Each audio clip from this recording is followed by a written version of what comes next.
Today is the 5th Sunday after Pentecost, and the epistle is taken from the first epistle of St. Peter. And in fine, be ye all of one mind, having compassion one of another, being lovers of the brotherhood, merciful, modest, humble, not rendering evil for evil, nor railing for railing, but contrariwise blessing. For unto this are you called, that you may inherit a blessing. For he that will love life and see good days, let him refrain his tongue from evil, and his lips that they speak no guile. Let him decline from evil, and do good. Let him seek after peace, and pursue it.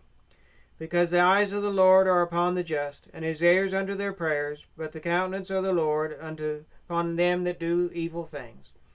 And who is he that can hurt you, if you be zealous of good? But if also you suffer anything for justice' sake, blessed are ye.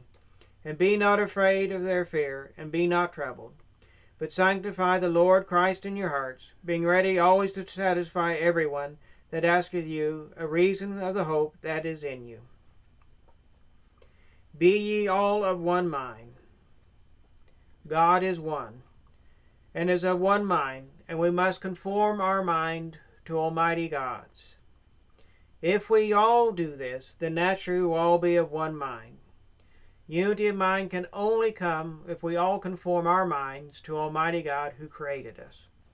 We can have no other unity of mind. Oh, it might last for a while, where 2 or 3 or 5 or even 100 people unite together for some purpose. But if their unity does not flow from God, who is truth, that unity is fleeting and will soon be disrupted. Having compassion one of another. Indeed, we must be hard on our own selves and compassionate on others.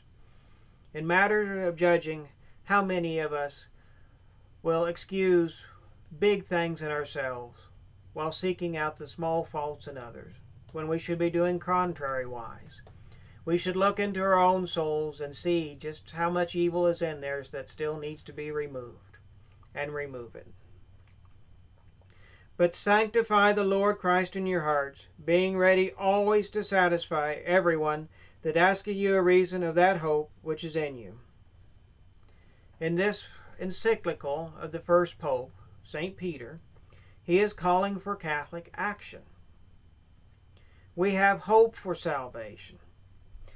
And the first Pope is calling on the faithful to spread that hope to all around them. And he speaks to us today. And this duty obliges all Catholics. As St. John Chrysostom, who says that if we do not help spread the faith, we cannot save our own souls. And on what is our hope based?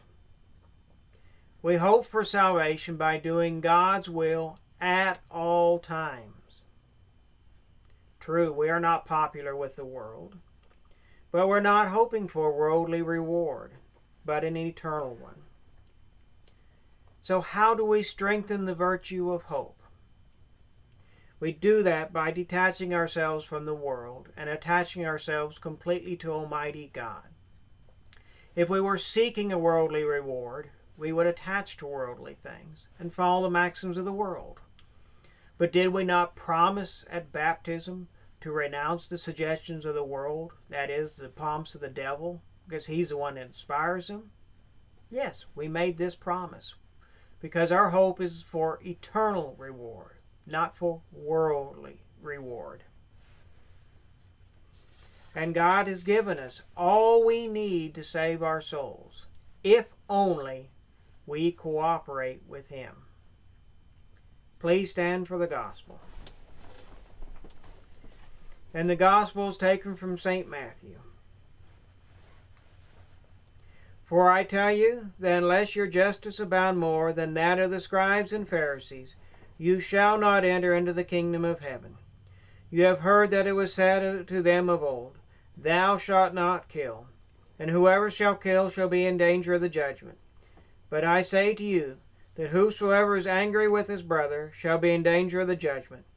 And whosoever shall say to his brother, Raca, shall be in danger of the council. And whosoever shall say, Thou fool, shall be in danger of hellfire. If therefore thou offer thy gift at the altar, and there thou remember that thy brother hath anything against thee, leave there thy offering before the altar, and go first to be reconciled to thy brother, and then coming thou shalt offer thy gift. Please be seated. For I tell you, that unless your justice abound more than that of the scribes and Pharisees, you shall not enter into the kingdom of heaven. God calls us all to a high standard. Not only must we appear holy, that is, to those out in the world around us. Holiness must penetrate to the very core of our soul. We must truly be holy. In other words, we must purify not only our actions, which everybody sees, but also our thoughts, our feelings. We must purify ourselves to the very inward part of our soul. Anyone can be a Pharisee and give an appearance of good to the whole world and be praised after death. Does that count for anything in our judgment? Absolutely not. God judges what is in our soul, what we truly feel, we truly think, we truly believe. But I say to you, that whosoever is angry with his brother shall be in danger of the judgment. Do we ever stop and think about how great a sin anger is? In our examination of conscience, where do we find it? Under the 5th commandment, thou shalt not kill. And we know that murder is a mortal sin. And anger, too, can be a mortal sin. We should not be angry. And let us examine our consciences very carefully on this point. We must first be reconciled with our brother in order to be prepared to offer our sacrifice. So let us attempt to be at peace with all men. And the only way we can be at peace with all men is to be in conformity to the will of God. Now, there may perchance be a man who will not be at peace with us because we are standing for the truth. That we cannot change. But we can certainly be messengers of God's peace. And therefore, to do this, let us conform our will totally to Almighty God's. Let us not be angry at our brother. No, let us attempt to be at peace with all men, leaving it in God's hands. So let us be at peace with God and with man.